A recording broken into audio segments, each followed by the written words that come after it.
महाराज जी के चरणों में कोटि कोटि प्रणाम। जी भैया, राधे राधे।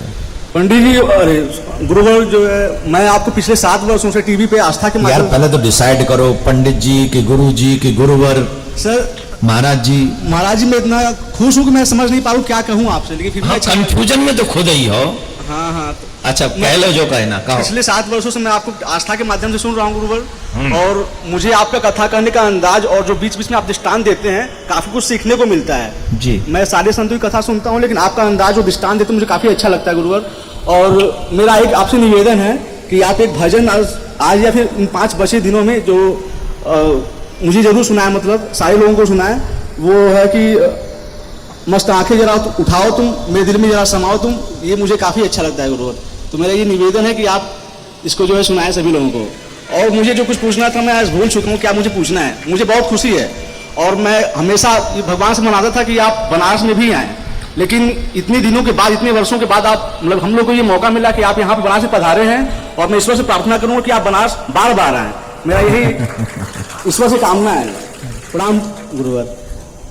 देखिए, युवाओं तक धर्म को पहुंचाना ये हमारी इच्छा है।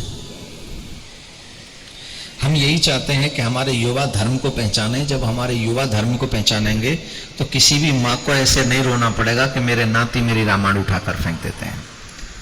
जब तक हमारे देश का युवा सनातन धर्म को नहीं जानेगा, तब तक हम लोगों के घर में कभी न सुख रह सकता है न शांति रह सकती है। धर्म ही है जो मूलतः हमें सुख देता है। आज हम इस मायावादी युग में इतने रम गए, आज का सुख युवाओं का क्या बोले? मदिरा, गुटखा। बनारस जैसे शहर में भी अगर ये सुनने को मिले तो सोचिए कितना कष्ट होगा। आज स्कूल और कॉलेज, यूनिवर्सिटी में चले जाओ, लगता ही नहीं कि हम भारत में आए। वजह क्योंकि हमने अपने आप को कभी भारतीय समझा नहीं। हम लोग तो चाहते हैं कि हम लोग अमेरिकन बन जाएं, यूरोपियन बन जाएं। वो कल्चर बड़ा दुखदाई है साहब, वहां फैमिलियां नहीं चलती हैं।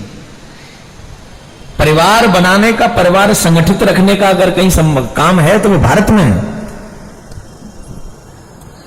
आपको एक उदाहरण देता हूं। इंग्लिश में एक शब्द है डिवोर्स, है कि नहीं? उर्दू में एक शब्द है तलाक, है कि नहीं? है कि नहीं? और ये दोनों ही शब्द कुछ इशारा करते हैं। क्या करते हैं? ये दोनों शब्द संबंध को तोड़ने का इशारा करते हैं।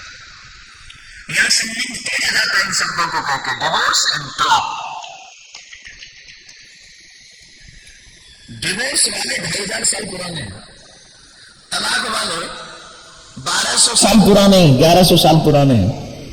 लेकिन 1,96,00,00,000 8,56,119 वर्ष पुराना सनातन धर्म, क्या इसमें कोई ऐसा शब्द है? ढूंढ के बता दीजिए। एक शब्द लाके खड़ा कर दीजिए कि हमारे यहां संबंध तोड़ने के लिए शब्द का इस्तेमाल होता। सनातन धर्म में कोई ऐसा शब्द नहीं है। क्यों नहीं है? क्योंकि सनातन धर्म तोड़ना नहीं सिखाता, अलगाव नहीं सिखाता, बल्कि जोड़ना सिखाता है। आज जो हमारी फैमिलियां टूट रही हैं उसकी वजह है कि हम इंग्लिश सीख रहे हैं, हम उर्दू सीख रहे हैं, हम फ्रेंच सीख रहे हैं, लेकिन हम संस्कृत नहीं सीख रहे हैं। हम संस्कृति को नहीं समझ रहे हैं, हम संस्कार नहीं ला रहे। इसलिए हमारे जहां कोई शब्द ही नहीं था अलगाव का, वहां पर भी आप तलाक हो रहे हैं। दूसरे के शब्द को इस्तेमाल करके हम तलाक ले रहे हैं। ये तो हमारा है ही नहीं। इतिहास में एक शब्द बता दीजिए कि उसने अपनी पत्नी को छोड़ दिया। अलगाव नहीं हुआ कभी भी हमारे यहां। तो आप सब बच्चों से एक ही बात कहेंगे, हम संस्कृति, संस्कार, अपने संपत्ति को समझो। अगर हम इसको समझेंगे तो हम अपने बुजुर्गों को सही माने में सम्मान भी कर पाएंगे।